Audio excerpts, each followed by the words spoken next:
Ya, murid Yesus, kita ketemu lagi malam hari ini. Kita mau belajar tentang gambar kehendak Allah. Subjudulnya Hukum Taurat dan Injil. Kenapa kita perlu mengetahui ini? Karena ini penting ya. Kita yang hidup di zaman kasih karunia, di sini gambarnya, setelah Tuhan Yesus mati, bangkit, dan naik ke surga, sering sekali kita masih belum paham gitu ya, sehingga kita masih melakukan, masih berpikir dengan apa yang ada di zaman perjanjian lama, gitu ya. Kita yang sudah hidup di zaman janji yang baru, tetapi masih memiliki cara kerja, cara berpikir, cara melayani, cara beribadah dengan pola-pola yang ada di zaman perjanjian lama, gitu ya, atau dengan kategori Taurat dan kebiasaannya. Untuk itu makanya Tuhan Yesus itu mengecam gitu dia lewat tulisan yang ditulis oleh Rasul Paulus di dalam eh, Galatia juga ya. Jemaat Galatia itu ditegur gitu oleh Rasul Paulus. Mereka sudah memulai dengan roh, tapi mereka masih pengen kembali kepada cara-cara hidup dengan daging gitu ya.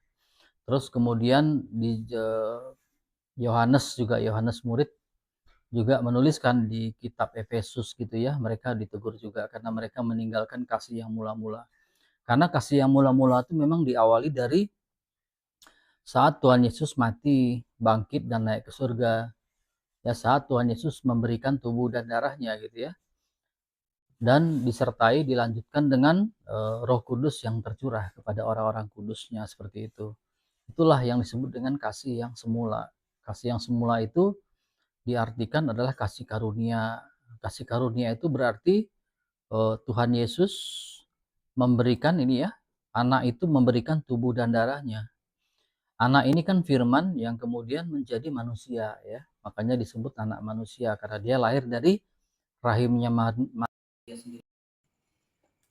Pada waktu kita makan tubuh dan darahnya, makan firmannya maksudnya, nah disitulah kita menjadi orang yang dibenarkan, menjadi orang benar di hadapan Allah.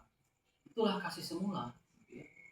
Tetapi setelah itu hari Pentakosta gitu, Roh Kudus dicurahkan. Jadi satu rangkaian itulah yang disebut dengan kasih karunia. Kasih semula, gitu ya. Nah, itu kasih semula. Jadi ini yang ditegur gitu oleh Yohanes, ditegur oleh Tuhan Roh Kudus lewat Rasul Yohanes, murid Yohanes pada jemaat di Efesus ya. Nah, untuk itu kita perlu banget gitu ya, kita tahu gitu arti makna dari hukum Taurat itu kayak apa. Tapi kembali lagi back to the Bible, jangan kita lagi dengan kita belajar seperti ini kita mulai mengerti gitu bahwa eh, kita ini hidup adalah orang-orang di zaman perjanjian baru. Kalau kita makan gitu ya, kalau kita makan, saya sedikit kasih ilustrasi gitu kan.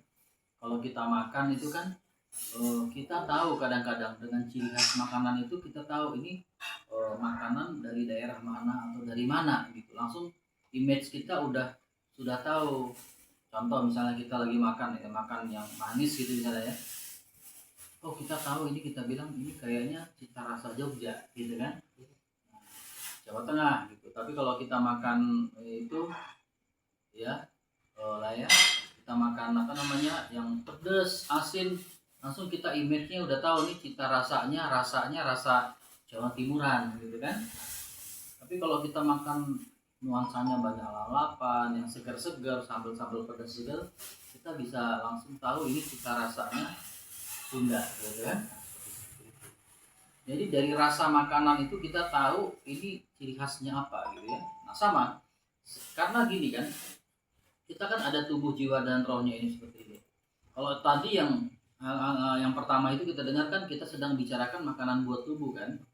Nah, tetapi roh kita ini pun makan sebenarnya.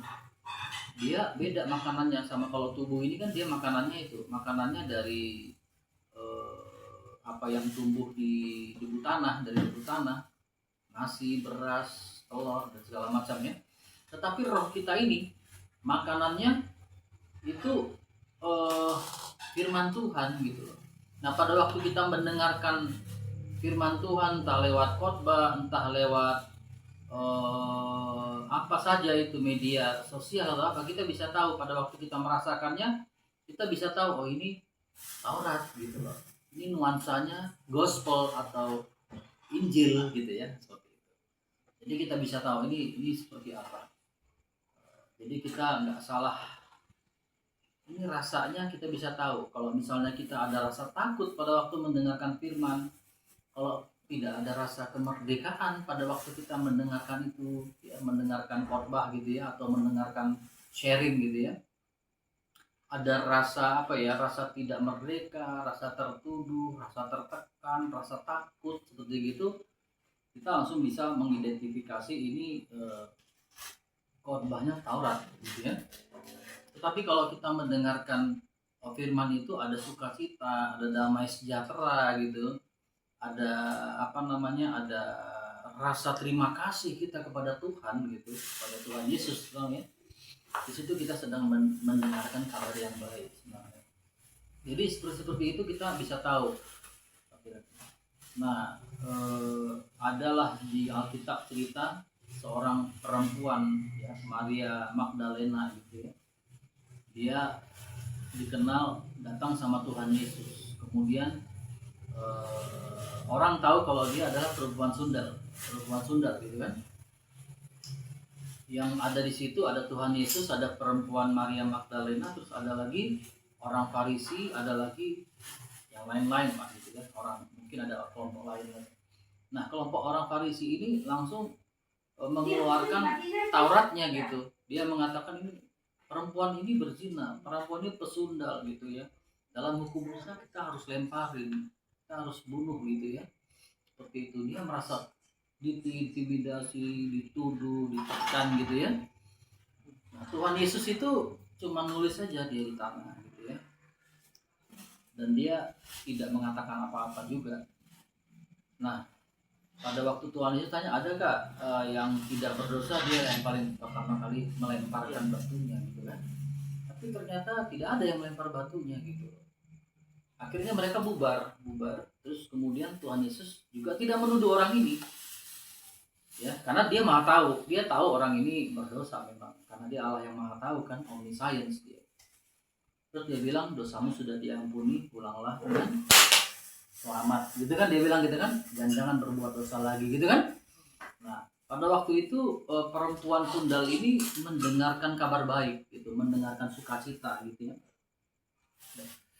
mendengarkan sukacita itu. Itulah dari situ kita bisa memahami apa itu Taurat, apa itu Injil gitu ya. Nah, kita coba memberikan apa ya, summary. Tadinya saya ingin melanjutkan materi yang sebelumnya ya, tapi kita belajar bersama-sama, kita akan poles bersama-sama apa itu Taurat, apa itu Injil gitu ya. Kita back to the Bible. Nanti kita sebelum masuk ini kita akan masuk di summary ini ya, di summary ini, tapi kita akan kita lebih besar ya. Nah, ini bisa kelihatan ya. Kita akan lihat ayat-ayatnya ya. Ini semua ayat-ayat yang menceritakan tentang hukum Taurat gitu ya. Tapi kita mulai dari yang disebut di dalam apa namanya, Yohanes. Kita buka Injil Yohanes gitu ya. Saya udah ambil firman-Nya. Kita keluar dulu aja yang ini.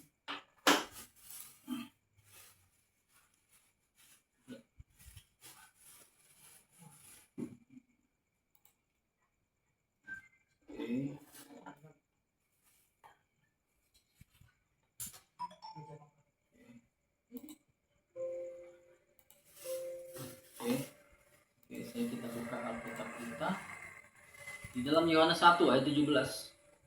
Yohanes 1 itu ayat 17, dia mengatakan seperti ini ya. Yohanes 1 ayat 17. Baik. Dia bilang begini.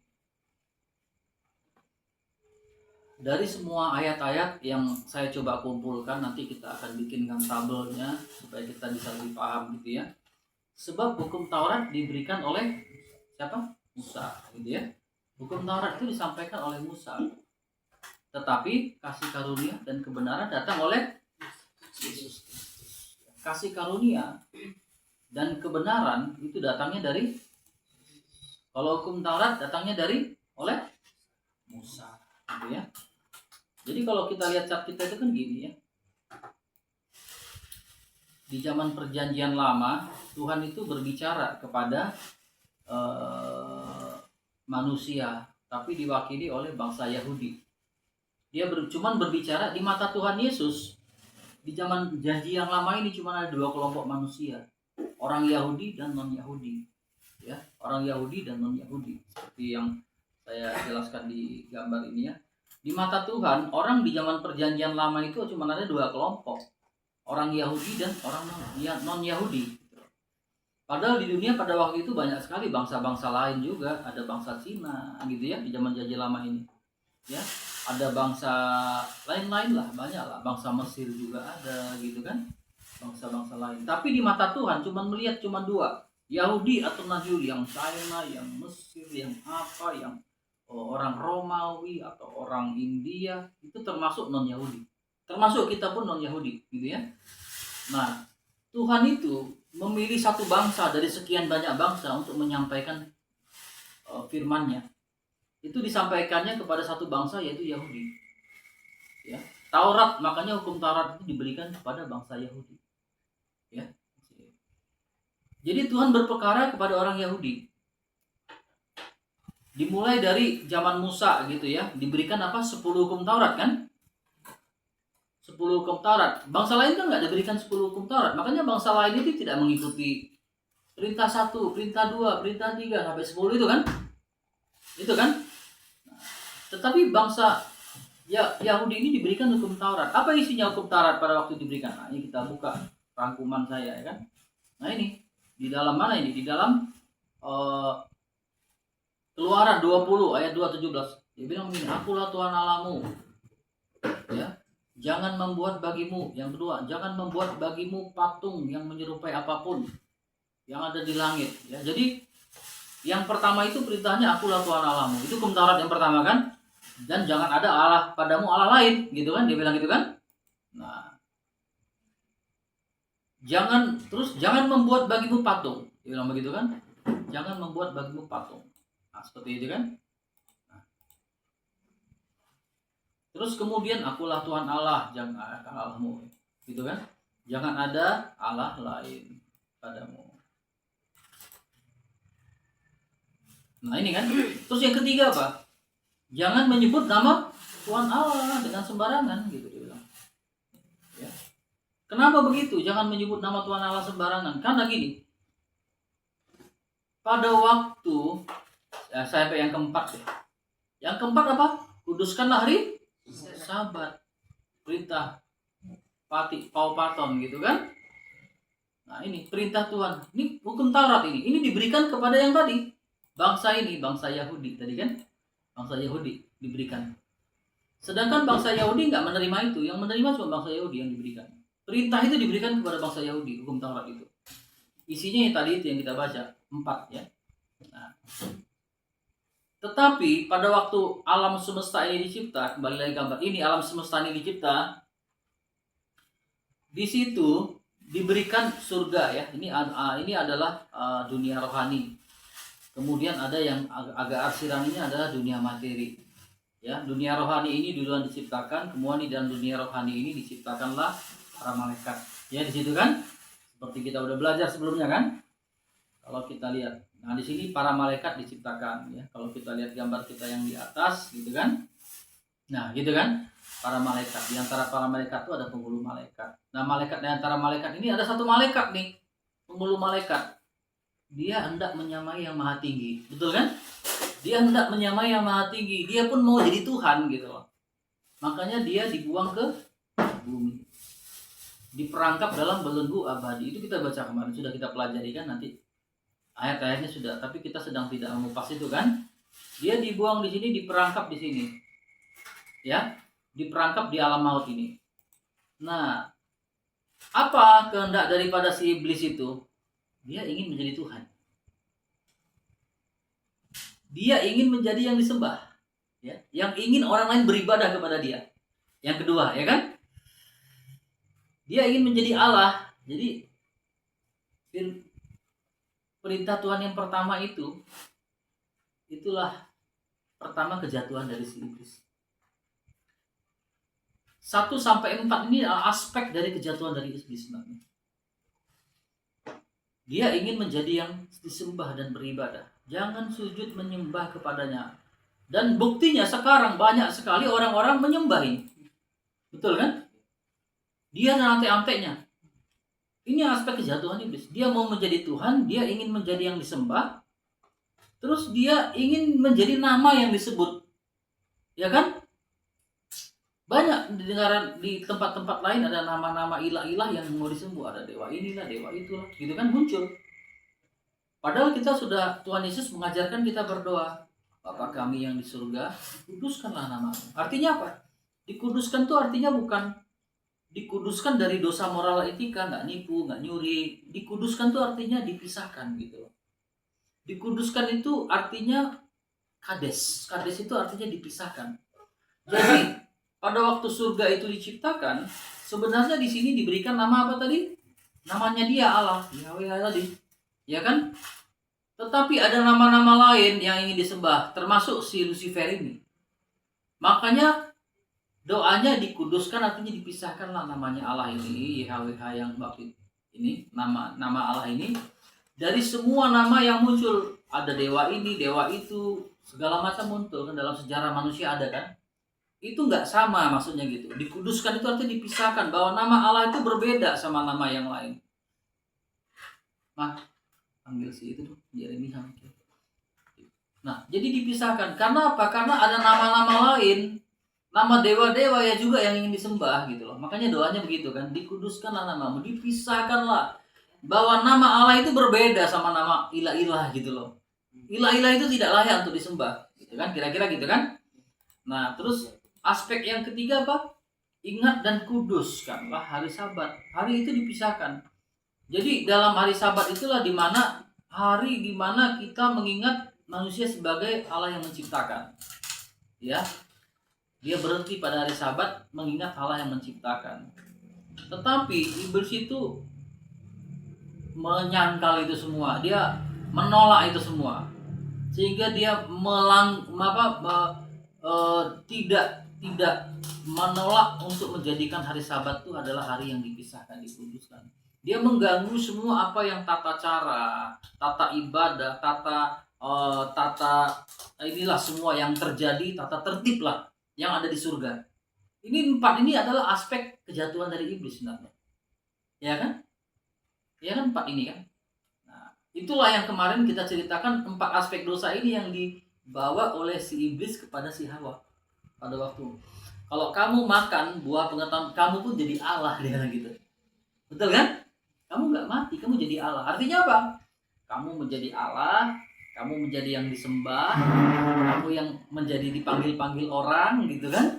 Kamu yang tidak perlu lagi kamu memelihara tata tertib ibadah itu, gitu. Kira-kira gitu kan? Nggak perlu karena kamu adalah Tuhan, gitu loh, gitu kan? Nah seperti itu. Jadi ini 4 aspek ini kejatuhan dari si iblis sebenarnya. Itulah hukum Taurat pertama 1:4. Makanya Tuhan bilang jangan jadi Tuhan, jangan jadi sembah, jangan ini gitu kan.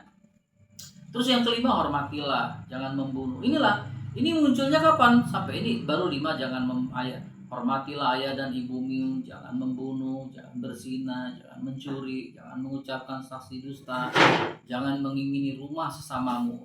Itu diulangin lagi di dalam Ulangan ya. 5 ayat 6 sampai 21. 10 perintah Tuhan itu kan? Semua ya. Jadi hukum Taurat yang diberikan oleh Musa itu diberikan kepada bangsa Yahudi. Itu tadi kan? Kita udah tahu kan tadi kan? Diberikan ke bangsa Yahudi. Ini ya. Coba kita pindahkan dulu ya ke depan ke atas ya supaya enak. Nah. Kita pindahkan. Karena kita sedang mempelajari hukum Taurat, jadi kita pindahkan slide ini agak di atas gitu kan. Ini dah. Nah, ya. Jadi hukum Taurat itu diberikan. Ada 10 kan hukum Taurat. Kemudian hukum Taurat itu sejak dari Musa, dia bertumbuh berkembang menjadi banyak, menjadi puluhan ribu. Itulah menjadi adat tradisi dari orang Yahudi. Nah, itu. berkembang jadi tradisi, jadi kebiasaan, jadi rutinitas, jadi adat istiadat dari orang Yahudi dari 10 tadi. Dan 10 hukum Taurat inilah yang mendasari bagi bagi hukum-hukum yang ada di tata negara gitu, di negara-negara. Karena core atau value dari hukum Taurat itu sama gitu dengan kalau kamu nggak taat ya dihukum gitu kan, kira-kira gitu kan.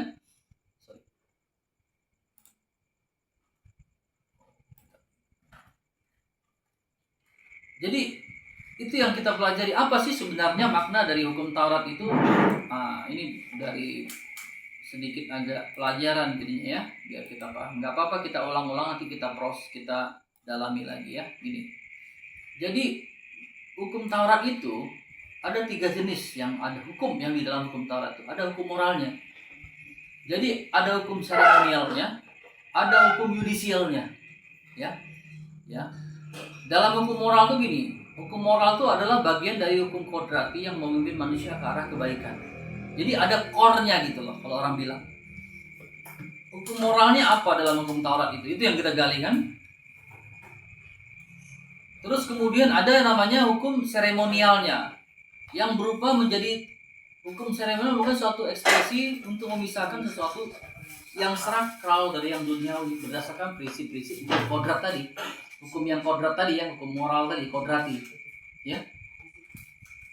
Yang hukum moral kodrati tadi yang 10 perintah Allah ya, yang mencerminkan kasih kepada Allah, dan yang 5-10 kasih kepada manusia gitu kan, moralnya kan di situ kan, kasih gitu ya, kasih kan, betul nggak, intinya kasih. Kemudian seremonialnya apa, contohnya persembahan kurban gitu, ada seremonialnya dalam perjalanan, ada sunat, ada persepuluhan, ada ketentuan penyucian berbagai macam persembahan tentang makanan, tentang pakaian dan lain-lain. Ini kan hukum seremonialnya begitu, ya.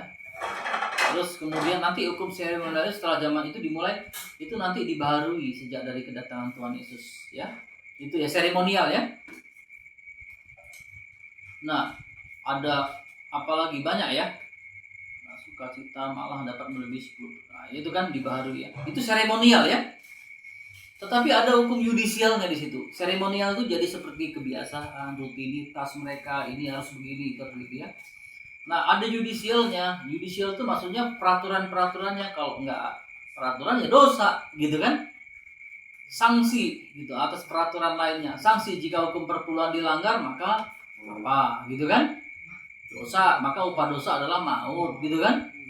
Kalau pencuri domba harus mengembalikan 4 kali lipat, kayak gitu kan? Kalau tidak ya dihukum, gitu kan? Nah, seperti itu. Hukum cambuk, kayak gitu. Ini hukum judicial. Kalau berdosa dengan cara seperti ini ya dicambuk 40 kali, gitu kan?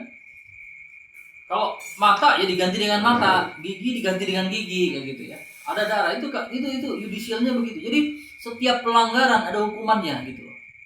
Pelanggaran hukumannya. Jadi ada 3 hukum yang termaktub gitu ya di dalam hukum Taurat ini. Moralnya, ada seremonialnya, ada yudisialnya. Ya. Hukum moralnya apa? Kasih. Seremonialnya tradisi, kebiasaan, tata tertib, peraturan-peraturan yang akan menjadi adat istiadat dari orang Yahudi tadi. Terus ada yudisialnya. Artinya apa? Kalau melanggar ya dihukum. Kalau berdosa ya dihukum, bisa sakit, kena kutuk, kena apa. Nah, itu hukum Taurat tuh kayak gitu loh. Ya.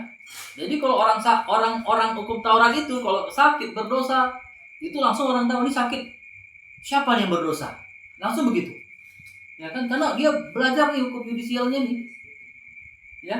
Kalau dia kemudian kena apalah gitu ya, terkutuk apa, maka mereka bilang dosanya besar apa, seperti apa, selalu begitu. Dasar pemikiran hukum Taurat itu begitu. Kalau kamu nggak benar dosanya apa, kalau nggak taat ya dosanya apa gitu loh. Langsung dikutuk lagi, inilah, itulah. Maka kembali ke hukum ritualnya. Oh, harus korbannya sekian kambing, sekian domba, sekian ini gitu kan. Ritual kebiasaan tadi, seremonial tadi. Nah, gitu loh. Kalau kamu tidak kasih kepada Allah, tidak mengasihi perintahnya, kamu menjadi tidak menguduskan hari Sabat, kamu menyebut nama Allah dengan sembarangan, kamu langsung terkutuk. Makanya di dalam orang Yahudi itu pada waktu dia baca kitab Taurat, Begitu dia menemu nama Allah yang namanya Yahweh, mereka nggak berani baca. Langsung mereka bacanya Elohim, Adonai, gitu ya. Kalau itu kan hukum Taurat itu, kalau di dalam perjanjian lama, bangsa tradisi Yahudi itu dia tulis dari generasi satu, ditulis lagi, disalin terus. Nanti dilanjutkan disalin lagi. Pada waktu pensil itu, kalau pensil kan, pada waktu mereka tulis ketemu nama Yahweh, pensilnya langsung dipatahkan. Begitu sakralnya nama Yahweh, gitu loh. Mereka langsung patahkan tuh pensilnya, gitu. Mereka tidak boleh menyebut itu. Tetapi yang mereka baca bukan Yahweh, tapi mereka langsung mengatakan Adonai, Elohim. Maka boleh menyebut nama Allah dengan sembarangan. Nah itu, begitu ketat sekali, sehingga mereka tuh hidup dengan orang yang stres ketakutan gitu loh.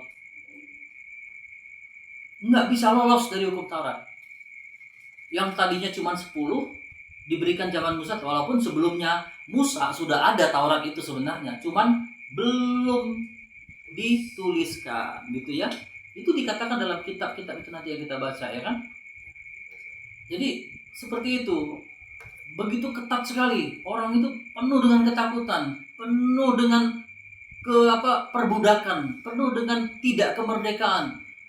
Semua tertekan, terintimidasi. Nggak mungkin, jerat ini nggak bisa, jerat ini nggak bisa. Makanya Tuhan juga, ada nggak dari satu dari kamu yang tidak berdosa? Dia bilang gitu. Nggak ada. Orang Farisi pun bisa berdosa. Betul kan? Sehingga mereka, tidak ada satupun yang bisa lolos sebenarnya. Dari jerat, itu kalau kayak jaring itu ya, jari ikan itu jaringnya kecil banget gitu. Sulit orang bisa lolos dari satu pun. Karena satu saja melanggar hukum Taurat, langsung berdosa, langsung terkutuk. Itu prinsipnya hukum Taurat.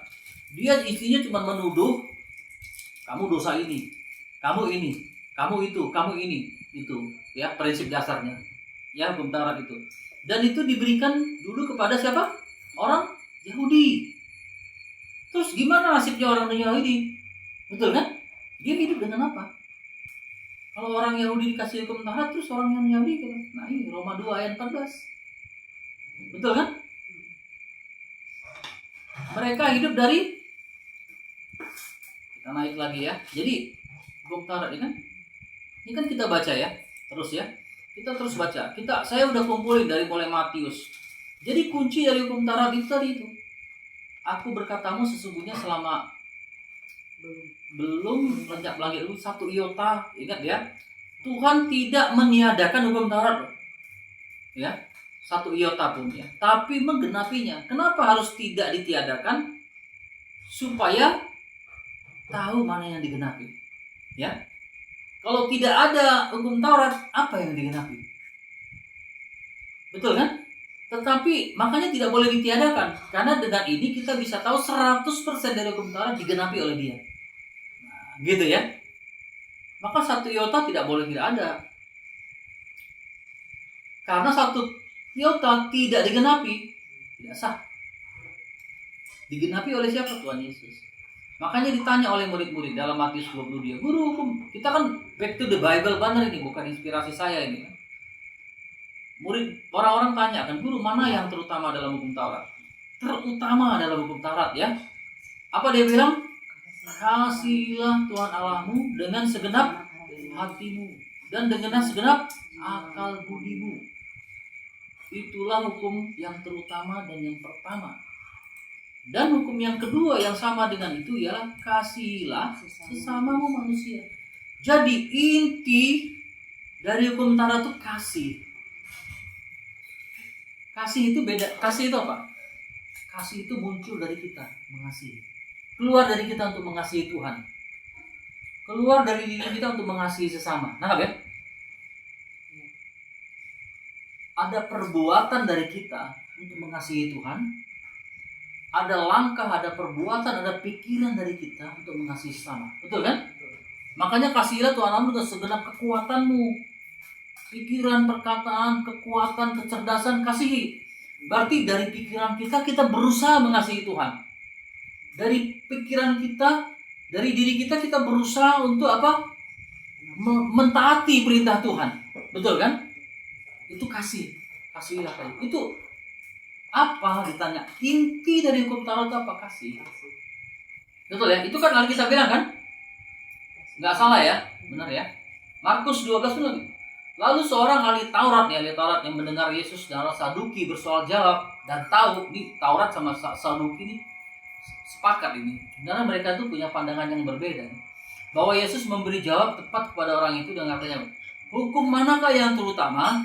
Terus jawabnya, hukum yang terutama ialah dengar Tuhan Allah itu Esa. Dia bilang gitu ya. Ini satunya. Kasihilah Tuhan Allahmu dengan segenap hatimu, dengan segenap jiwamu, dan dengan segenap akal budimu, dan dengan segenap kekuatanmu. Gitu ya. Jadi orang itu harus mengasihi Tuhan dengan segini loh. Ya, coba lihat gambar kita ya. Dengan akal budi, dengan otak, dengan hati, dengan segenap effort kekuatan.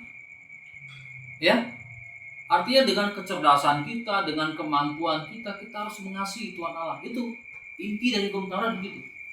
Tidak hanya otak, tetapi tenaga, energi juga, kekuatan juga. Itu ya.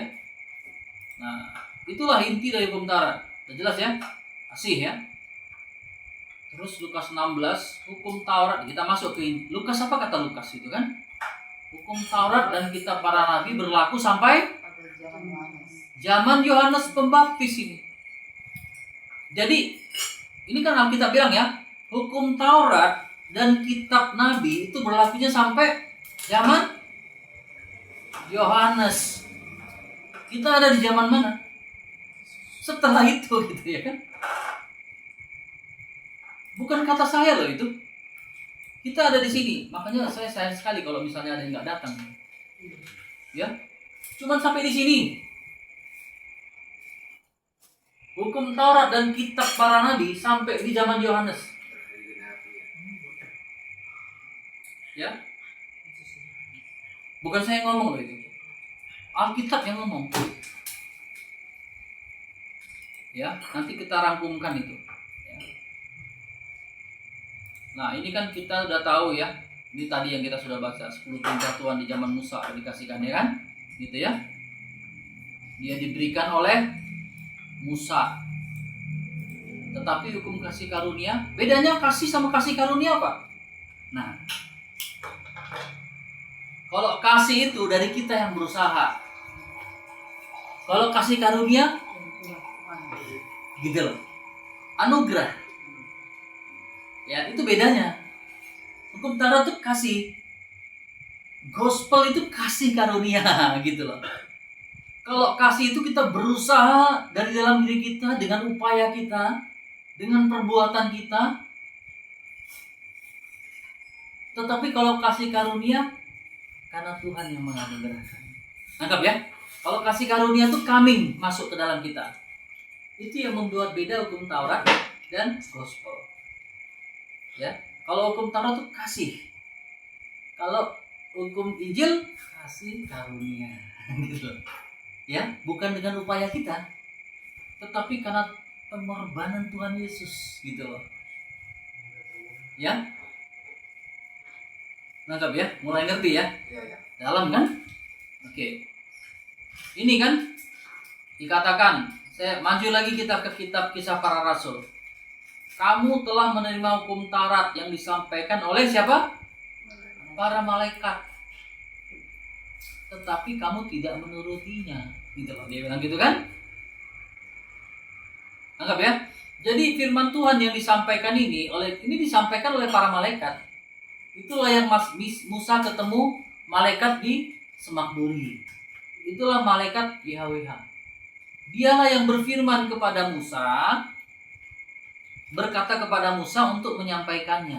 Itulah mulai dari 10. Berkembang terus.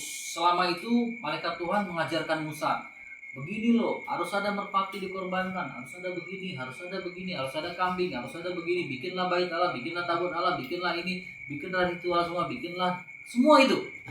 Ini harus dibalas dengan ini, itu harus begitu, semua berkembang terus, berkembang menjadi 10.000.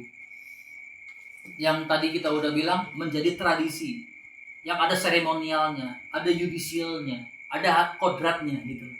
Gitu tadi, di hukum Taurat tadi kan? Nah, Itu kembali lagi, apa kata Alkitab lagi? Kita baca lagi. Roma 2, kita pindah, masuk lagi kitab Roma. Sebab semua orang yang berdosa tanpa hukum Taurat akan binasa tanpa hukum Taurat. Dan semua orang yang berdosa di bawah hukum Taurat akan dihakimi oleh hukum Taurat. 13. Karena bukanlah orang yang mendengarkan hukum Taurat yang benar, tapi orang yang melakukan hukum Taurat yang akan dibenarkan. Apabila bangsa-bangsa lain yang tidak memiliki bangsa-bangsa lain yang tidak memiliki hukum Taurat, ini kan bangsa lain itu siapa? Ya kita. Bangsa Cina, bangsa India, bangsa Mesir pada waktu itu, bangsa Romawi. Ini kan bangsa-bangsa lain yang nggak ada isi Tauratnya. Yang kayak gambar saya tadi kan. Kan ada bangsa lain non-Yahudi yang tidak memiliki hukum Taurat. Terus gimana mereka hidupnya dengan patokan apa? Gitu kan? Tuhan bilang apa di dalam Alkitab? Maka oleh dorongan diri sendiri mereka sebenarnya sedang melakukan yang dituntut oleh hukum Taurat. Yang dituntut oleh hukum Taurat tadi apa? Ada judicialnya kan? Kalau tidak benar dihukum. Kalau tidak kudus dihukum. Kalau tidak taat dihukum. Kan gitu, tuntutannya kan begitu kan? Nah, kalau orang non-Yahudi itu dengan dorongan dari diri sendiri. Dari pribadi dia. Walaupun mereka tidak memiliki hukum Taurat, mereka menjadi hukum Taurat bagi diri. Sebab dengan itu mereka menunjukkan bahwa isi dari hukum Taurat, maknanya tadi, dorongan tadi, ada makna kodratinya, ada makna seremonialnya, ada makna judicialnya, gitu tadi 3 itu kan. Hukuman tadi itu ada di dalam hati nurani mereka. Makanya ada orang konsep kebenarannya beda-beda setiap manusia. Betul kan? Beda-beda. Jadi konsep benar dari orang Cina belum tentu sama dengan orang suku lain, suku aborigin, gitu kan? Konsep benar suku aborigin belum tentu sama dengan konsep benar orang suku Inka di Amerika. Suku itu kan suku Indian, ya. Beda-beda. Kebenarannya beda-beda. Beda lagi dengan kebenaran orang Mongolia. Beda lagi kebenaran dengan orang India, Mesir, beda-beda. Tetapi itulah menjadi hukum Taurat dalam diri mereka. Ya. Itulah yang menjadi Taurat dalam diri mereka, dikatakan oleh Tuhan Yesus firman. Jadi bahwa isi hukum Taurat ada tertulis di dalam hati mereka, suara hatinya. Suara hati mereka itu yang menuntut, bersaksi, pikiran mereka saling menuduh dan saling membela. Itulah menjadi Taurat bagi mereka. Hati nurani mereka menjadi Taurat bagi mereka. Nah, jadi jelas ya. Bagi orang non-Yahudi sebelum Tuhan Yesus mati, suara hati pikiran mereka itulah menjadi Taurat dalam mereka. Tetapi setelah Tuhan Yesus mati bangkit, masih ada nggak orang-orang yang menggunakan hati nuraninya? Masih. Orang-orang yang tidak beragama itu masih menggunakan hati nurani mereka. Betul kan? Cukup baik aja lah. Ya kan? Cukup kasih aja lah. Gitu kan? Cukup sopan santun aja lah. Gitu lah. Kira-kira gitu. Banyak. Mereka nggak perlu Tuhan. Ya orang itu cukup hidup jujur. Cukup hidup kerja keras. Cukup hidup mengasihi orang. Gitu kan? Cukup itu aja. Tetapi itu didorong oleh hati nurani mereka. Makanya di zaman perjanjian yang baru cuma 2 kelompok orang yang Tuhan lihat. Orang percaya dan tidak percaya, udah itu aja. Yang percaya surga, yang tidak percaya siap-siap aja ke neraka, udah. Ya kan? Yang percaya ini sumbernya dari mana? Bisa dari sini, bisa dari sini. Betul kan? Bisa dari kelompok Yahudi, bisa juga yang non-Yahudi, yang dalam perjanjian lama. Dia bisa pindah menjadi orang percaya. Betul kan? Tetapi di kelompok ini ada juga nanti yang tidak percaya. Dari sini pun ada yang tidak percaya gitu loh. Betul kan? Nah seperti itu kondisinya. Jadi di mata Tuhan sekarang ini cuma ada 2. Percaya atau nggak percaya. Udah itu aja. Kalau percaya surga. Tidak percaya pasti ke neraka. Hukum yang dipakai berbeda. Karena hukum Taurat itu diberikan kepada orang Yahudi tadi. Tetapi di sini udah kasih karunia. Bukan karena perbuatan kasih kita, tetapi karena kasih karunia Allah masuk ke dalam kita. Kita masuk ke dalam diri kita. Itulah hukum yang terjadi di sini. Ya, untuk itulah dia mati, bangkit, naik ke surga. Tetapi orang-orang di Galatia pengen kembali ke sini. Tidak ada berkat rohani di sini. Tidak ada kehidupan kekal di sini.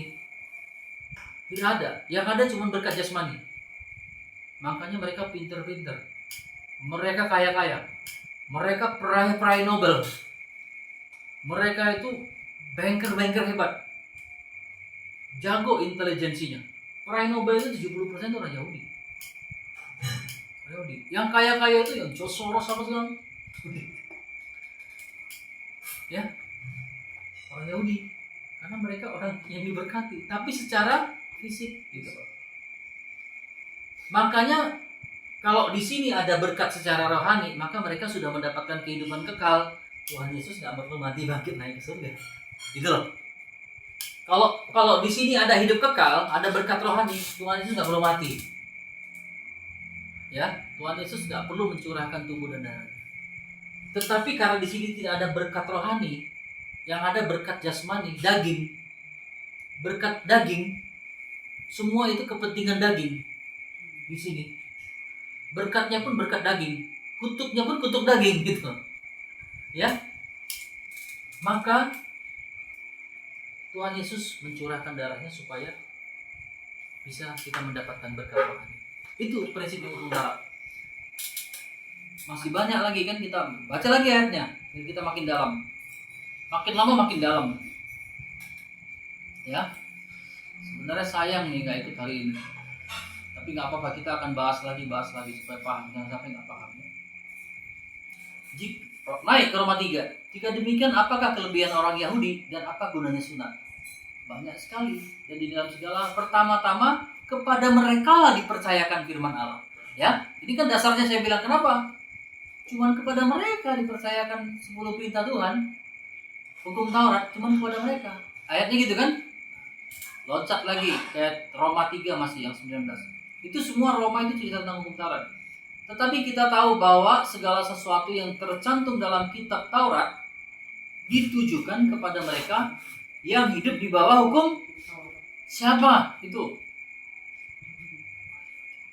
Jadi kita jangan lagi hidup dalam pola-pola Taurat lah. Baca ayatnya banyak banget nih. Pola Taurat tadi menuduh, mengintimidasi, mendakwa. Nah itu prinsipnya Taurat begitu. Supaya ya, sebab tidak, karena apa? Sebab tidak seorang pun yang dibenarkan di hadapan Allah karena melakukan hukum Taurat. Ya, tidak satu orang pun. Tetapi hukum Taurat itu untuk supaya orang tahu dosa, gitu loh.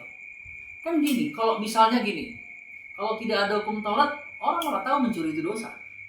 Betul kan? Tidak ada peraturannya kok, curi aja. Tetapi kemudian peraturan keluar, mencuri itu berdosa. Ada peraturan tidak boleh mencuri, maka pada waktu orang mencuri berdosa, gitu kan? Kalau tidak ada peraturan korupsi itu melanggar hukuman, orang korupsi bisa ditangkap nggak? Nggak bisa, karena nggak ada peraturannya. Betul kan?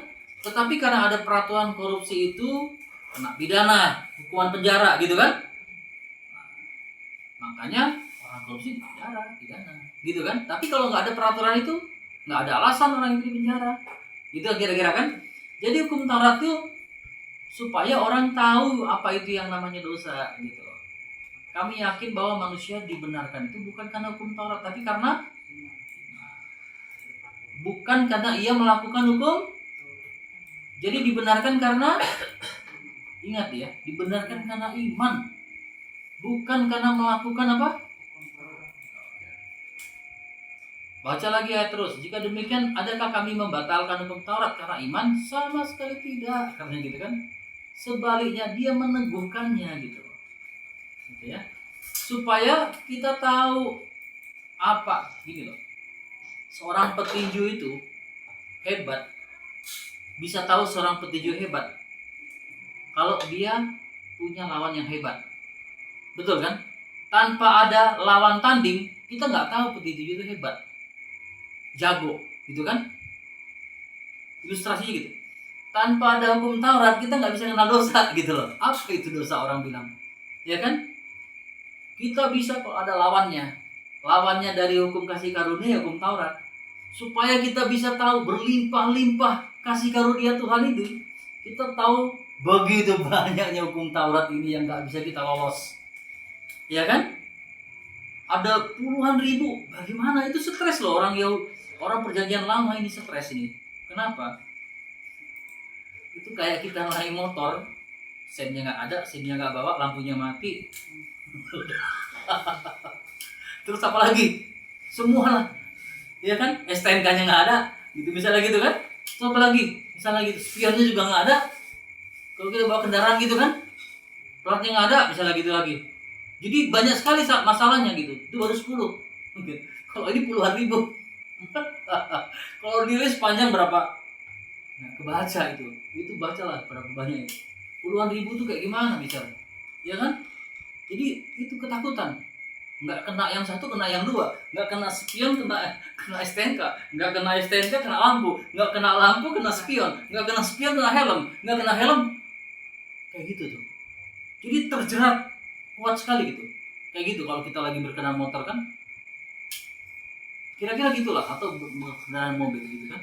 Waduh, kalau kita mati nih gitu. Takut juga mobilnya si Jeret Cece ini kan belum bayar pajak nih. Tapi nggak direkam tau. Nah gitu kan? Rekam. Nah jadi gitu. Itulah orang Yahudi ini takut banget sebenarnya. Dia hidupnya stres, tertekan lah. Dituduh terus. Kamu paling bohong loh. Kamu kemarin mukul orang loh, kamu dipukul. Kamu kemarin nyuri ini loh, kamu harus ini. Terus begitu. Tidak bisa luput, dia tertuduh, tertekan, hidupnya itu benar-benar tertindas dengan hukum Taurat itu. Ya, kayak gitu ya. Makanya ada nabi-nabi yang bernubuat akan ada penyelamat, akan ada Mesias yang menebus dosa, yang begini, yang mengampuni, gitulah. Semua dikiaskan, diceritakan. Jadi mereka tuh ada pengharapan di mana dosa mereka ini nanti akan bisa ditebus, akan ada penyelamatnya, akan ada Mesias yang akan menyelamat mereka, gitu. Semua nabi-nabi ini berjanji, bernubuat tentang ini. Itulah makanya Tuhan Yesus membagi Alkitab kita penyelamat tuh jadi 2, hukum Taurat dan kitab para nabi. Kalau hukum Taurat itu membuat orang frustasi, kitab para nabi itu memberikan ada pengharapan. Di balik rasa frustasi dan tertekan dan terintimidasi dan terturu tadi, ada pengharapan akan kemerdekaan, akan kelepasan, akan keselamatan. Seperti itu. Makanya Tuhan Yesus mengatakan demikianlah digenapi hukum Taurat dan kitab para nabi. Gitu. Dibagi 2, cuman Tuhan Yesus itu mengkanonkan Alkitab yang cuma 2, hukum Taurat dan kitab para nabi. Di mana hukum Taurat itu adalah tekanan, di mana kitab para nabi adalah pengharapan, kabar baiknya, gitu loh. Ngerti ya? Itu ya? Kayak gitu. Kita baca lagi terus. Sebab bukan karena hukum Taurat telah diberikan janji kepada Tuhan. Oke, ini tadi sudah ya. Sebab jika mereka yang mengharapkannya dari hukum Taurat menerima bagiannya, maka sia-sia iman yang diberikan, batal janji itu. Jadi kalau kita mengharapkan dari hukum Taurat lagi, pola Taurat lagi, cara-cara Taurat tadi, cara-cara perjanjian lama tadi, rumah diurapin lah, itu kan pola-pola perjanjian lama semua, ya kan? Mobil diurapin lah, kambing diurapin, kerbau diurapin, kucing diurapin, anjing diurapin, kayak gitu kan? Itu masih pola-pola zaman perjanjian lama itu, tradisi. Kan tadi kan saya bilang ada hukum tradisinya di situ gitu loh. Kebiasaan, ritual-ritual itu jangan dilakukan lagi. Rumah diolesin, ya. Berkat Tuhan tidak tinggal di dalam benda mati. Berkat Tuhan cuma tinggal di dalam penghuni rumahnya, bukan rumahnya. Kalau kita dasar ini tahu, kita nggak melakukan lagi ritual-ritual seperti itu. Itu ritual-ritual di zaman perjanjian lama, dan itu sifatnya daging semua, itu materi, itu semua material. Tidak lagi lakukan itu, karena zaman janji baru ini hidup yang oleh roh. Fokus Tuhan itu ada kehidupan rohani. Nah itu ya. 15, karena hukum Taurat membagi, tapi di mana tidak ada hukum Taurat, di situ tidak ada pelanggaran. Dia bilang gitu kan, karena itulah kebenaran berdasarkan iman, supaya merupakan kasih karunia. Tadi kan beda ya, kasih sama kasih karunia ya. Kalau kasih itu upaya dari kita, kalau kasih karunia dari Tuhan, ya, anugerah. Makanya hukum yang terutama dalam perjanjian hukum Taurat apa? Kasih, dia bilang gitu. Kasih, upaya manusia, perbuatan manusia yang berlaku bagi semua, bukan hanya bagi mereka yang dari situ, tapi juga bagi yang juga. Oke. 5:13, sebab sebelum hukum Taurat ada, sebenarnya dosa itu sudah ada. Ya. Jadi gini, coba kita lihat. Sebelum Musa, ini ya, kan hukum Taurat dikasih zaman Musa kan? Tapi sebenarnya sebelum Musa hukum Taurat itu sudah ada. Nah, gitu kan? Sudah ada hukum Taurat itu. Nah, tapi dosa itu tidak diperhitungkan. Dibilang gitu kan? Dosa sudah ada. Tetapi dosa itu tidak diperhitungkan kalau tidak ada apa? Hukum Taurat. Sungguh pun demikian, maut telah berkuasa dari sejak Adam. Tapi maut sudah berkuasa. Karena gini, kuasa dari hukum Taurat itu adalah maut. Jadi maut itu sudah ada sejak dari zamannya si Adam, gitu loh. Jadi sebenarnya moral dari hukum Taurat itu sudah ada, gitu loh. Ya kan? Hukum yudisial dari hukum Taurat itu sudah ada. Upah dosa ya maut, gitu loh. Ya kan? Kita tadi udah baca kan, hukum Taurat itu kan ada sisi yudisialnya, ada sisi hukumnya gitu ya. Kalau nggak taat, maut. Kepada zaman Musa juga atas mereka yang tidak berbuat dosa dengan cara yang sama seperti Adam, yang adalah gambaran dia. Jadi Adam ini gambaran dari dia yang akan datang, ya. Nah, 15, tetapi karunia Allah tidaklah sama dengan pelanggaran Adam. Sebab jika oleh pelanggaran satu orang, semua orang telah jatuh di dalam kuasa maut, ya. Jadi karena Adam itu berdosa, semua orang, sebenarnya agama itu berdosa, dia sudah melanggar hukum Taurat sebenarnya. Karena maut itu loh. Maut itu adalah konsekuensi dari melanggar Taurat. Jauh lebih besar kasih karunia. Dan karunianya yang dilimpahkan atas semua orang. Karena siapa? Satu orang. Satu orang itu siapa? Kalau tadi karena pelanggaran satu orang, semua orang berdosa, gitu kan? Kemudian oleh kasih karunia-Nya, oleh satu orang yaitu Yesus, semua beroleh keselamatan, kan gitu kan? Dan kasih karunia tidak berimbang dengan dosa satu orang, sebab penghakiman atas satu pelanggaran itu telah mengakibatkan penghukuman. Jadi pelanggaran itu, jadi hukum Taurat itu dijaganya dengan hukuman. Jadi kalau ada hukum yang tidak ada penghukumannya, dia nggak ada wibawanya, nggak bisa bertahan lama. Apapun itu peraturan, kalau tidak ada hukuman atau ganjarannya, pasti nggak bisa bertahan lama. Tetapi hukum Taurat itu dijamin sama apa? Ganjaran, sama penghukuman. Makanya lewat ribuan tahun dia tetap ada. Hukum apapun di dunia ini kalau tidak ada ganjarannya, nggak akan tahan lama, gitu ya. Nah seperti itu ya. Tapi mana? Jadi karena pelanggaran udah nih tadi ya, 16 ya. Sebab jika oleh satu orang mau telah berkuasa, maka lebih benar lagi mereka yang menerima kelimpahan kasih karunia dan anugerah kebenaran akan hidup dan berkuasa oleh karena satu orang, itu Yesus. Sebab itu sama seperti oleh satu pelanggaran semua orang telah beroleh penghukuman, demikian pula oleh satu perbuatan kebenaran semua orang beroleh pembenaran. Jadi sama seperti oleh ketidaktaatan satu orang, oleh semua menjadi orang berdosa, demikian pula oleh ketaatan satu orang. Oleh ketaatan satu orang, ya, oleh satu perbuatan kebenaran, ya, oleh karena apa?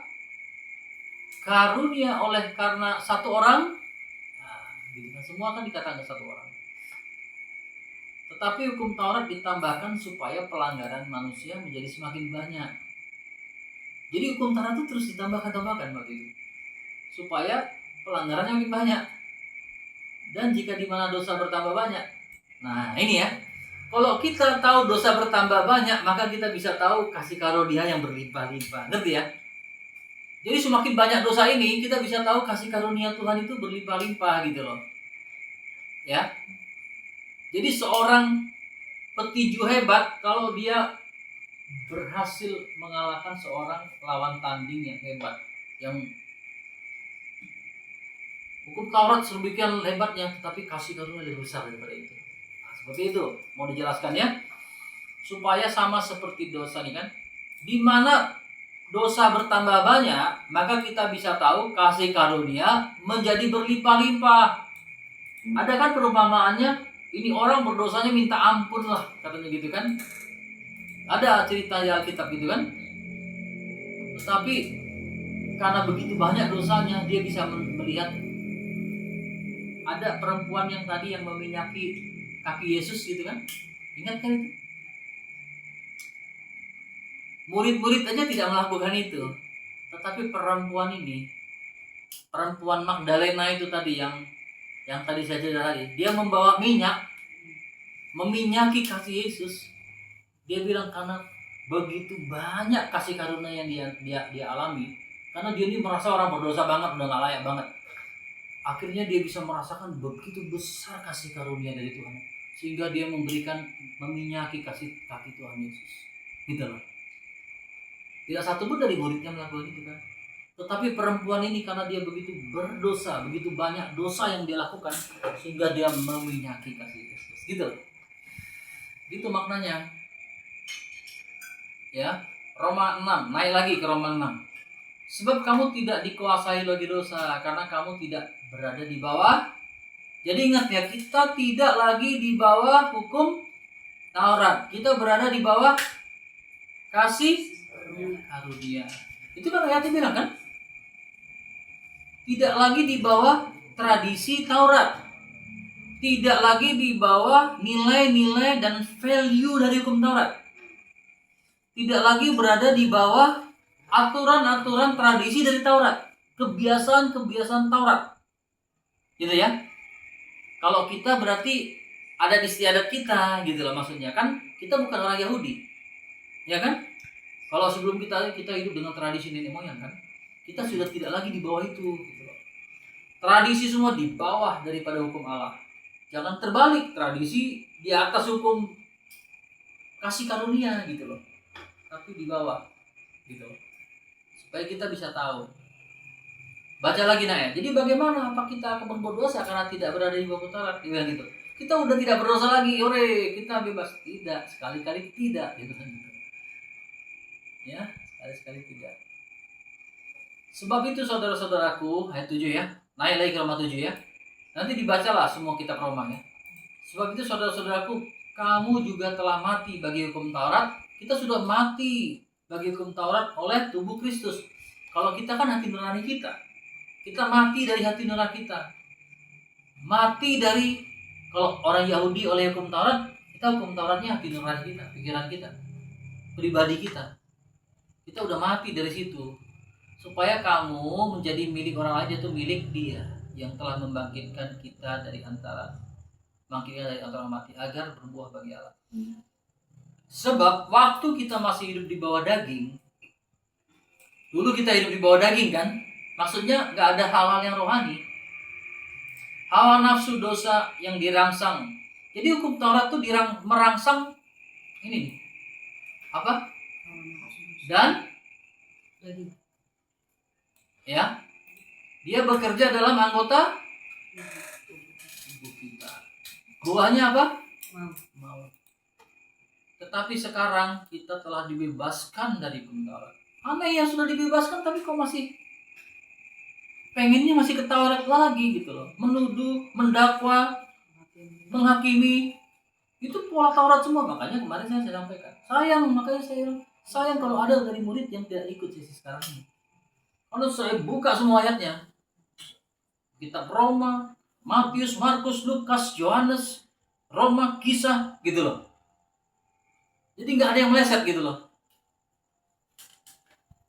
Nanti jangan sampai nggak dengar ini tuh datang menghakimi lagi, aduh sayang banget gitu loh. Ya kan sayang kalau nggak datang kayak gini, sayang. Tapi kita doalah minggu depan kita ulang lagi biar lebih kuat. Amin. Ya, biar lebih mantap kita. Jadi jangan salah kita. Sebab kita telah mati bagi Dia yang mengurung kita, sehingga kita sekarang melayani dalam keadaan baru menurut roh. Kalau yang tadi menurut daging. Nangkep ya? Hukum Taurat itu sifatnya daging. Ya. Berkatnya pun berkat daging. Bukan berkat rohani. Makanya hukum Taurat itu tidak ada di kekal situ. Kalau kita masih hidup dengan pola ya, sehingga kita dalam keadaan baru menurut roh dan bukan lagi dalam lama menurut hukum huruf hukum Taurat. Ya, itu paham ya? Jadi jika demikian, apakah yang hendak kita katakan? Apakah hukum Taurat itu dosa? Sekali-kali tidak. Sebaliknya justru hukum Taurat aku mengenal dosa gitu. Jadi hukum Taurat itu untuk mendiagnosa dosa. Kamu dosa, kamu dosa, kamu dosa, kamu dosa gitu loh. Kalau kita melihat orang dengan kacamata hukum Taurat, maka kita akan mengatakan, you dosa, you dosa, you dosa, you dosa. Gitu loh. Mulai ngerti ya? Sakit, dosa lu. Miskin, dosa lu. Gitu. Celaka, dosa lu. Gitu aja udah. Orang yang kalau hidup di dalam hukum Taurat ini. Kacamatanya cuma mendiagnosa dosa. Dia cuma bisa melihat orang berdosa. Karena memang hukum Taurat itu mengenal dosa gitu loh. Tapi itu kan tadi kita sudah baca ya, tidak berlaku itu sampai Yohanes saja dia bilang gitu kan. Kita tidak lagi melakukan gitu kalau ada Tuhan tidak bawa perpuluhan dosa, tidak bawa persembahan dosa, kamu sakit kamu dosa sih. Dia bilang gitu kan. Kayak gitu tolong kita perbaikin gitu loh. Bahkan anak Tuhan, anak kasih karunia, jangan cuma 10% gitu loh. Memberikan dirimu malah gitu lah kan. Berikan lebih dari situ. Itu karena sudah waduh, saya tuh nggak bisa lewat dengan hukum Taurat gitu. Kira-kira itu. Tetapi dalam perintah dosa itu mendapat kesempatan membangkitkan di dalam diri parupa keinginan. Sebab tanpa hukum Taurat maka dosa mati. Jadi tujuan dari hukum Taurat untuk mendiagnosa dosa. Menyatakan orang berdosa. Menyatakan lu dosa. Lu cerai dosa. Gitu terus. Gitu. Tuduhannya begitu. Jadi hukum Taurat, nah ini. Jadi moral value ya, nilai dari hukum Taurat itu ini. Hukum Taurat adalah kudus. Kalau nggak kudus, kamu dosa. Ya. Kalau kamu nggak benar, kamu dosa. Gitu. Kalau kamu nggak baik, kamu tuh dosa. Jadi perintah itu adalah kudus, benar, baik. Itulah value, nilai dari hukum Taurat. Nih saya ada gambar yang bagus untuk menjelaskan itu value ya. Oh ya, di gambar terakhir ya. Saya udah tadi coba cari. Nah ini. Nanti saya belum selesai memang. Nah ini. Hierarki dalam hukum itu ya. Saya coba plotkan. Value dari hukum Taurat itu ini. Kudus, benar, baik, kasih gitu loh. Kalau nggak kasih dosa. Kalau nggak kudus dosa. Kalau nggak benar dosa. Sekali lagi ya, kasih sama kasih karunia beda ya. Beda ya. Beda ya. Kalau kasih itu dari kita, perbuatan kita, upaya kita. Tapi kasih karunia karena Tuhan. Nah itu ya. Jadi value core daripada hukum Taurat itu adalah kudus, benar, baik, kasih gitu loh. Kalau core-nya dari ini kasih karunia dan anugerah gitu loh. Kalau ini karena perbuatan berarti. Kalau ini karena gift dari Tuhan. Hadiah. Nanti saya lagi siapkan untuk yang memang selesai ya. Nanti mungkin minggu depan sudah sempurna ya. Jadi ini hierarki dari hukum itu sampai ini kan masih nanti sampai ke peraturan-peraturan yang lebih konkret gitu kan kira-kira gitu kan. Tapi kita perlu mengetahui intinya. Jadi gini, yang saya cerita tadi, kalau kita makan firman sekarang saya ceritakan, kita merasa aku nggak kudus. aduh nggak benar nih, tertuduh terus. Wah, kamu selalu begitu. Maka yang sedang kamu dengarkan adalah value nilai dari hukum Taurat. Tetapi pada waktu kita mendengar firman khotbah, yang kita rasa, aduh kasih karunia Tuhan sampai kita menangis gitu loh. Aku nih mendapat, aduh dosanya banyak sekali, tapi kasih karunia Tuhan itu berlimpah-limpah. Setiap hari Tuhan berikan pertolongan, penyertaan, pemeliharaan. Setiap kali saya berpikir tidak taat dengan firman Tuhan, tapi darahnya tercurah bagi kita. Anugerah Tuhan gitu. Ya, kasih karunia Tuhan. Gitu. Maka yang kita dengar apa? Gospel, kabar baik. Jadi dari rasanya kita bisa tahu, kita merasakan ada kemerdekaan, ada kelepasan, ada kesembuhan, ada pemulihan pada waktu kita, ada kebebasan. Pada waktu kita mendengarkan seorang hamba Tuhan berkhotbah, kita sedang mendengarkan gospel. Ini pun banyak yang belum tahu ini. Hamba Tuhan pun bisa kerjanya cuma menghakimi terus, ada jemaat-jemaat yang ini. Maka yang sudah disampaikan ini, padahal ini selesai, sudah selesai. Sampai kapan tadi? Zaman Yohanes katanya tadi kan gitu kan. Cara-cara itu, makanya Yohanes terakhir, bertobatlah gitu kan. Kerajaan sudah dekat, bertobatlah gitu kan. Terus kan begitu kan bicaranya kan. Jadi berubahlah. Ya, kita mulai tahu, kita kasih karunia. Bukan kita menjadi lembek, enggak. Bukan kita juga tidak menjadi keras, enggak gitu loh. Ya. Bukan jadi lembek gitu. Sampaikan firman-Nya, sampaikan dengan seimbang gitu loh. Dengan yang sesuai dengan Alkitab. Tapi sampai di mana kita? Di Roma ya tadi ya. Roma kan? Oke, kita pindah ke apa yang dikatakan oleh dalam kitab. Ini kitab lain. Karena firman, jangan berzina, jangan membunuh, jangan mencuri. Tadi kita kan intinya, value-nya ya. Value-nya tadi kita udah dapat di Roma 7 ya. Kudus, benar, baik kan gitu kan. Sekarang Roma 8. Jadi kan sekarang tidak ada lagi penghukuman bagi mereka yang dalam Kristus.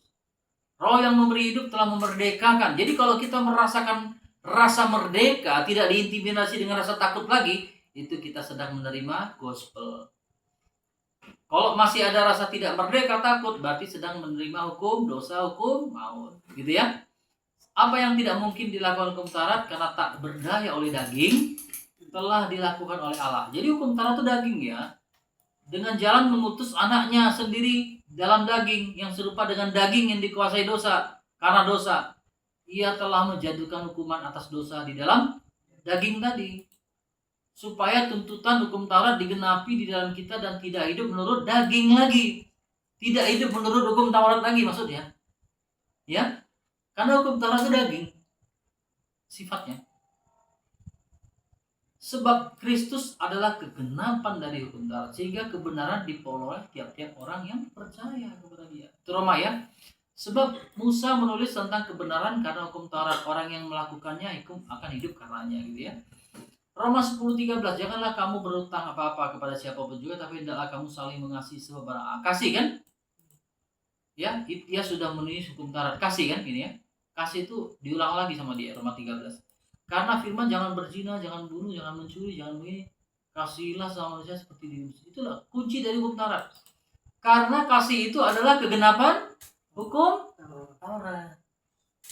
Ya, jadi value, nilai, core daripada hukum Taurat itu kasih. Benar, kudus, baik, kayak gitu. Nah, masuk kita ke 1 Korintus. Jadi, sengat maut ialah dosa, dan kuasa dari dosa ialah hukum Taurat. Jadi hukum Taurat itu selalu kaitan sama dosa, berkaitan sama maut. Melanggar hukum Taurat, dosa upahnya maut gitu kan gitu ya. Galatia, pindah ke Galatia. Karena kamu bahwa tidak seorang pun yang dibenarkan. Jadi tidak ada satu orang pun dibenarkan karena melakukan Taurat, tapi hanya karena iman dalam Yesus ya. Sebab itu pun kami percaya kepada supaya kami dibenarkan karena iman dalam Yesus, bukan karena melakukan. Tidak ada seorang pun dibenarkan oleh karena apa? Melakukan Lanjut ayat 17. Jadi jika kami sendiri sementara kami berusaha untuk dibenarkan dalam Kristus ternyata adalah orang-orang dosa, apakah artinya bahwa Kristus adalah pelayan dosa? Sekali-sekali tidak. Karena jika aku membangun kembali apa yang telah kurombak, aku akan menyatakan diriku sebagai pelanggar hukum Taurat. Sebab aku telah mati oleh karena hukum Taurat, untuk hukum Taurat, supaya aku hidup untuk Allah. Aku telah disalibkan dengan Kristus. Namun aku hidup, tetapi bukan aku lagi sendiri, melainkan Kristus yang hidup dalam aku. Dan hidupku yang kuhidupi sekarang ini di dalam daging adalah hidup oleh karena iman dalam Anak Allah yang mengasihi. Aku tidak menolak kasih karunia Allah, sebab sekiranya kebenaran oleh hukum Taurat, maka sia-sia katanya. Kalau kebenaran itu dari hukum Taurat, sia-sia tuh kematian kamu. Berarti orang yang kembali kepada hukum Taurat, nih, pindah lagi ke sini, sia-sia nih kematian Tuhan Yesus katanya gitu. Sia-sia, itulah yang ditegur orang Galatia. Ini kan Galatia kan? Makanya ditegur sama dia setelah itu. Hai orang Galatia yang bodoh, dia bilang gitu. Siapa yang telah mempersoalkan? Bukankah Yesus Kristus yang disalibkan itu telah dilukiskan terang di depanmu? Tadi kan sudah diceritakan. Galatia 2-nya kan? Hanya ini yang hendak aku ketahui padamu. Adakah kamu telah menerima roh katanya karena melakukan hukum Taurat? Atau karena pemberitaan Injil? Gospel. Nah, gitu kan? Adakah kamu sebodoh itu? Kamu telah mulai dengan roh. Mau kamu mengakhirinya lagi dalam daging? Ya, coba perhatikan ya. Tadi kan kita udah bilang, Taurat daging, ini semua daging gitu kan. Kamu sudah menerima kasih karunia dengan roh tadi. Jemaat Galatia kira-kira tahun 70 lah di sini kan. Kamu sudah menerima roh di sini. Dan menerima firman, sudah menerima roh kudus. Mau lagi kembali kepada daging. Ya, itu yang dikecam di sini. Makanya dikatakan begitu. Mana? Sorry. Ya, sia-sia. Maka sia-sia semua yang telah kamu alami sebanyak. Masa kan sia-sia? Jadi bagaimana sekarang? Apakah ia yang mengaruniakan roh, ini Tuhan Yesus ya, kepada kamu dengan berlimpah-limpah, dan yang melakukan mukjizat di antara kamu berbuat demikian karena kamu melakukan hukum Taurat atau karena kamu percaya karena Injil? Nah, gitu loh. Ya karena Injil lah ya. Bukan karena ini kan. Dia menganugerahkan roh yang berlimpah-limpah itu bukan karena dia melakukan ini, tetapi karena pemberitaan Injil gitu loh. Itu maksud. Dan bahwa tidak ada orang yang dibenarkan di hadapan Allah karena melakukan itu ada jelas. Karena orang benar itu hidupnya oleh karena apa? Iman. Karena Yesus. Iman ini kita sudah tahu kan. Iman itu siapa? Yesus gitu ya. Tetapi dasar hukum Taurat itu bukan iman. Ya. Siapa yang melakukan hidup karenanya. Yang melakukan perbuatan. Kristus telah menebus kita dari kutuk hukum Taurat dengan cara menjadi kutuk karena kita terkutuklah orang yang digantung di atas salib gitu kan. Maksud ialah janji yang sebelumnya telah disahkan Allah telah tidak dapat dibatalkan oleh hukum Taurat yang baru terbit 430 tahun kemudian sehingga janji itu hilang kekuatannya. Sebab jikalau apa yang ditentukan Allah berasal dari hukum Taurat itu ia tidak berasal dari janji. Tetapi justru oleh janjilah Allah telah mengaruhkan kasih karunia kepada Abraham. Kalau demikian, apakah maksudnya hukum Taurat? Nah, nih, apa maksudnya hukum Taurat? Ia ditambahkan karena pelanggaran-pelanggaran supaya tahu dosa itu kayak gini loh. Gitu ya. Sampai kapan? Keturunan yang dimaksudkan oleh janji itu. Siapa itu? Yesus. Dan ia disampaikan dengan perantaraan siapa? Malaikat-malaikat. Jadi hukum Taurat disampaikan dengan perantaraan malaikat. Pengantaranya itu gak cuma satu. Banyak berarti kan? Lewat para nabi-nabi. Sedangkan Allah adalah satu. Kalau demikian bertentangankah hukum Taurat dengan janji Allah? Sekali-kali tidak. Sebab andai kata hukum Taurat tidak diberikan sebagai sesuatu yang dapat mengirim, maka memang kebenaran dari hukum Taurat. Tetapi kitab suci telah mengurung segala sesuatu di bawah kekuatan dosa. Itu Yesus Kristus. Sebelum iman itu datang, kita berada di bawah pengawalan hukum Taurat. Ya, dikurung sampai iman itu telah. Jadi hukum Taurat itu sampai Tuhan Yesus datang. Jadi hukum Taurat adalah penuntun bagi kita sampai siapa? Kristus datang. Nah, gitu. Jadi kalau Kristusnya sudah datang, kita masih bawah penuntun hukum Taurat enggak? Udah enggak lagi dong. Ya kan? Sudah dimerdekakan lagi dong. Sudah tidak menuduh, tidak menghakimi lagi. Sudah tidak mendakwa lagi ya. Mungkin cukup lah ya, terlalu capek ya, 1 jam aja cukup ya. Kita lanjutkan lagi minggu depan ya. Masih di Galatia kita kan? Yes. Cukup ya? Mantap kan? Tapi paling tidak dari penjelasan ini mulai ngerti ya? Yes kan? Ngopi lah, ngopi mana? Iya. Jordan gimana? Belum keluar kopi. Udah bocor. Ada yang Oh, udah mau bocor. ditanyain? Tanya. Enggak apa-apa aja. Mantap ya? Biar sedikit Terbuka ya? ini Oke. meresap gitu. Merasot. Meresap ke Sebelum hati. ditanggapi saya mau Oke, ini kita batasin dulu. Kita sudah sampai di sini ya. Iya. Nanti kita Galatia, berarti kita akan teruskan. Ini masih banyak sampai di Efesus, Ibrani ya kan? Masih banyak ini. Minggu depan lah ya kita teruskan itu ya. Iya. Oke. Apa yang mau ditanggapi dari Oke. nah, sebelum Ini belum tanggapin nanti saya nanti nanggapin nanti saya mau tentang yang kemarin. Cuma tadi saya dikasih tadi kenapa saya berani kemarin saya nggak dia nggak sini dia ya kan bukan